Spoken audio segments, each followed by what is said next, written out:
ॐ नमः शिवाय। मंदाकिनी सरस्वती की कलकल ध्वनि मध्य विराजे हैं शिव शंकर श्री केदार। आस्था और विश्वास के प्रतीक है जो यहाँ, उन केदार श्री को करूँ मैं बारंबार प्रणाम।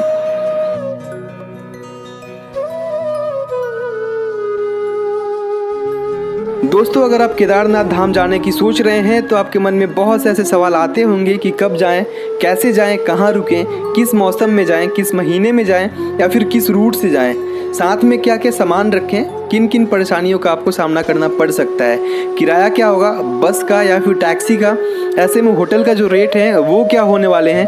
ऐसे बहुत से विचार आपके मन में आते होंगे और इसीलिए आज का ये वीडियो बहुत ही खास होने वाला है, क्योंकि आज की इस वीडियो में मैं आपको आपके सारे सवालों का जवाब देने वाला हूँ। इसलिए वीडियो को पूरा देखना। आप वीडियो पसंद आए तो लाइक करना, शेयर करना एंड कमेंट करना।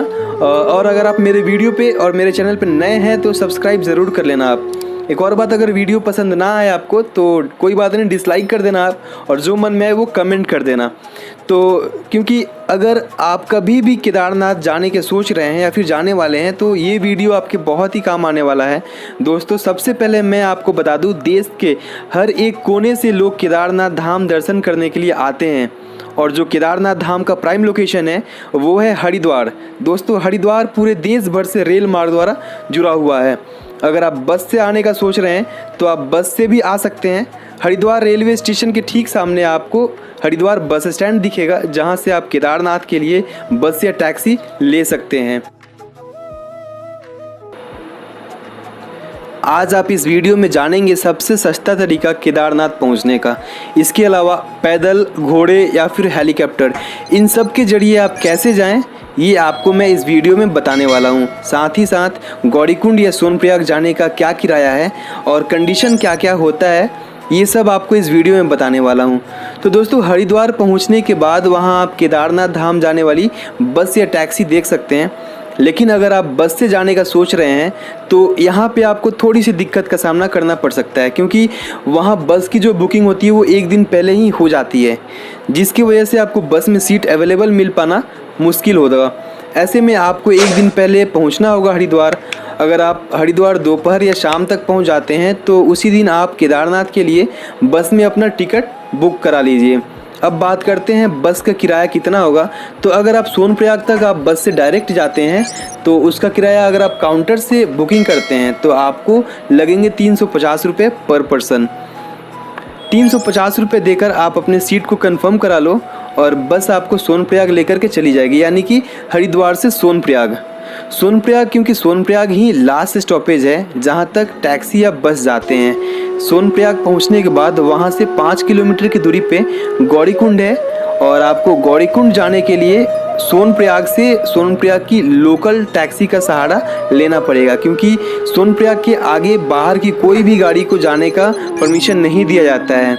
और अगर आप हरिद्वार से टैक्सी हायर करते हैं तो टैक्सी का जो किराया होगा वो आपके लिए बहुत ज़्यादा होगा।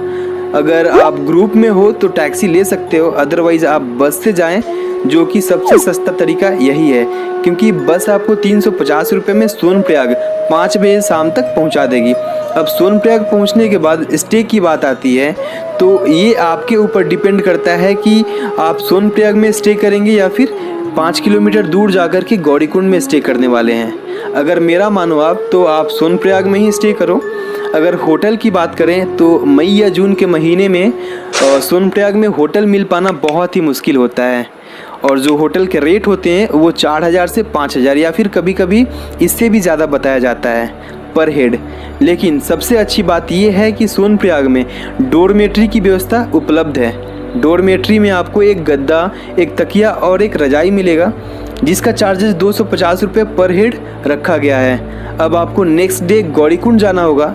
गौरीकुंड जाने के एक दिन पहले शाम को ही आप बायोमेट्रिक रजिस्ट्रेशन करा लीजिए। बायोमेट्रिक रजिस्ट्रेशन करवाने का जो टाइमिंग है वो शाम को 5 बजे तक होता है, यानी कि शाम 5 बजे के बाद आप रजिस्ट्रेशन नहीं करा सकते हैं, क्योंकि बायोमेट्रिक की जो सेवा होती है वो शाम 5 बजे के बाद बंद कर दी जाती है। एक और बात मैं आपको बता दूं कि ये जो रजिस्ट्रेशन का अवधि होता है वो 7 दिनों तक ही होता है। गौरीकुंड पहुंचने के लिए सोनप्रयाग से टैक्सी 2 या 3 बजे सुबह में, यानी कि आप 2 या 3 बजे रात को बोल सकते हो, 2 या 3 बजे से स्टार्ट हो जाती है, तो आपके लिए 3 बजे सोनप्रयाग से निकलना बहुत ही सही होगा। आप जितना जल्दी हो सके आप गौरीकुंड पहुंच जाएं। जो टैक्सी का किराया होगा वहाँ पे सोनप्रयाग से गौरीकुंड का, वो होगा आपका 20 रुपये पर पर्सन, जो आपको गौरीकुंड तक ले कर के जाएगा। गौरीकुंड से आपकी यात्रा शुरू होती है और आपके पास 3 ऑप्शन होते हैं यहाँ से। या तो आप घोड़ा ले सकते हो, या फिर आप पैदल जाओ, या फिर आप बास्केट ले सकते हो। लेकिन सबसे सस्ती और एडवेंचरस से भरपूर यात्रा का आनंद लेना चाहते हैं आप, तो पैदल यात्रा करिए। और अगर आप घोड़े से यात्रा करना चाहते हैं तो आप गौरीकुंड या सोनप्रयाग में ही घोड़े की बुकिंग करा सकते हैं, जिसका किराया 2500 रुपये से 2500 रुपये पर पर्सन रहेगा। बास्केट की बात करते हैं तो ये आप बार्गेनिंग कर सकते हैं वहाँ जा कर के। ये आपके ऊपर डिपेंड करता है कि आप कितने रेट में वहाँ पे बास्केट को हायर करते हो। अगर आप पैदल यात्रा करना चाहते हैं तो आपको 16 किलोमीटर की ट्रैकिंग करनी होगी, जिसमें बहुत सारी प्राकृतिक चीज़ों का आनंद आप ले सकते हैं, जैसे बर्फ़, झरने, ऊंचे ऊंचे पहाड़। अगर आप मई के महीने में जाते हैं तो बहुत सारे ग्लेशियर देखने को मिलेंगे। अगर आप फोटोग्राफी के शौकीन हैं तो आप पैदल ही जाएं, जिससे आप फोटोग्राफी और वीडियोग्राफी भी कर सकते हैं। अगर आप सुबह 6 बजे यात्रा का आरंभ करते हैं तो शाम 6 बजे तक आप पहुंच जाएंगे। ये शाम 6 बजे तक मैं इसलिए बता रहा हूँ, ये 12 घंटा का जो टाइमिंग मैं बता रहा हूँ आपको, ये इन 12 घंटे में आप आराम से रेस्ट ले करके, खा करके, पी करके आप आराम से जाइए। आप सुबह 6 बजे निकलते हैं तो शाम 6 बजे तक आप केदारनाथ पहुँच जाएंगे। अब मैं बताऊंगा केदारनाथ धाम पहुंचने के बाद आपको क्या करना चाहिए। तो सबसे पहले वहां पहुंचने के बाद आप अपने लिए एक रूम बुक कराइए। वहां भी आपको बहुत से ऑप्शन है मिलेंगे। या तो आप एक अच्छा सा रूम बुक करा लीजिए, या फिर आप GMVN के गेस्ट हाउस बुक करा सकते हैं, या फिर आप डॉर्मेट्री या टेंट भी बुक करा सकते हैं। सबकी अपनी अपनी अलग अलग चार्जेस है। होटल की बात करें तो होटल की जो रेट है वहाँ पे वो 3 से 4 हज़ार, या फिर कभी कभी इससे भी ज़्यादा होता है।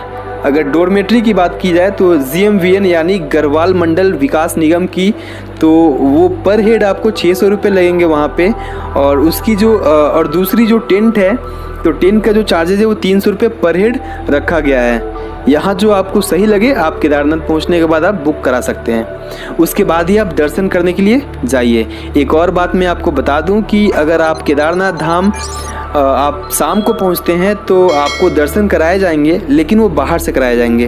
अगर आप बाबा केदार का दर्शन करना चाहते हैं, यानी कि शिवलिंग का दर्शन करना चाहते हैं, तो आपको वहाँ स्टे करना होगा और सुबह में वहाँ पे दर्शन स्टार्ट हो जाते हैं। इसके लिए आपको लाइन में लगना पड़ेगा और आप बाबा केदार का दर्शन कर सकते हैं। आप पूजा करें, जल चढ़ाएं, ये सब आप मॉर्निंग में कर पाएंगे, क्योंकि शाम को 5 बजे के बाद ये पूजा, ऐसी पूजा वहाँ पे नहीं की जाती है या फिर नहीं कराई जाती है।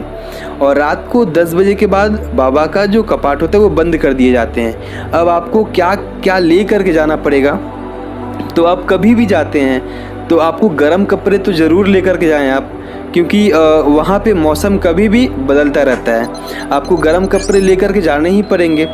उसके अलावा आप रेन कोट भी ज़रूर लेकर के जाएं। अगर आपके पास नहीं है तो वहाँ पे आप परचेज कर सकते हैं। अब सबसे ज़रूरी बात मैं बताऊं कि किस मौसम में जाना है। तो अगर मई या जून के महीने में आप जाते हैं वहाँ पे, तो सारी चीज़ें आपको बहुत ही महंगी मिलेगी। और अगर आप जुलाई या अगस्त में जाने वाले हैं तो यहाँ पे आपको मौसम बहुत ज़्यादा परेशानी खड़ा करने वाला है आपके लिए, क्योंकि बहुत ज़्यादा बारिश आपको उस मौसम में होते हैं। तो आपके लिए सबसे बेस्ट मौसम होगा वो सितंबर या अक्टूबर का है। थोड़ी बहुत ठंड तो मिलेगी आपको, लेकिन रश बहुत कम मिलेगा और बहुत ही पीसफुल आप अपनी यात्रा, अपनी ट्रैकिंग को कर सकते हैं, क्योंकि वहाँ पे भीड़ बहुत कम होती है। और दूसरी चीज़ कि सारी चीज़ें जो होती है ना वो बहुत सस्ती हो जाती है। खाने की बात करूँ तो वहाँ पे 200 से 250 रुपये थाली दी जाती है, जो कि बहुत ही घटिया क्वालिटी की होती है। तो खाने के लिए अगर जो मैं बोलूँगा आप घर से कुछ लेकर के जाओ तो ये बहुत अच्छा तरीका रहेगा आपके लिए। तो दोस्तों, अगर आपको वीडियो पसंद आई हो तो आप वीडियो को लाइक करना, शेयर करना और कमेंट करना। अगर आप नए हो तो फिर आप सब्सक्राइब कर देना। वीडियो पसंद ना आई हो तो कोई नहीं, डिसलाइक कर देना और जो मन में आए वो कमेंट कर देना। हर हर महादेव, जय शिव शंभू।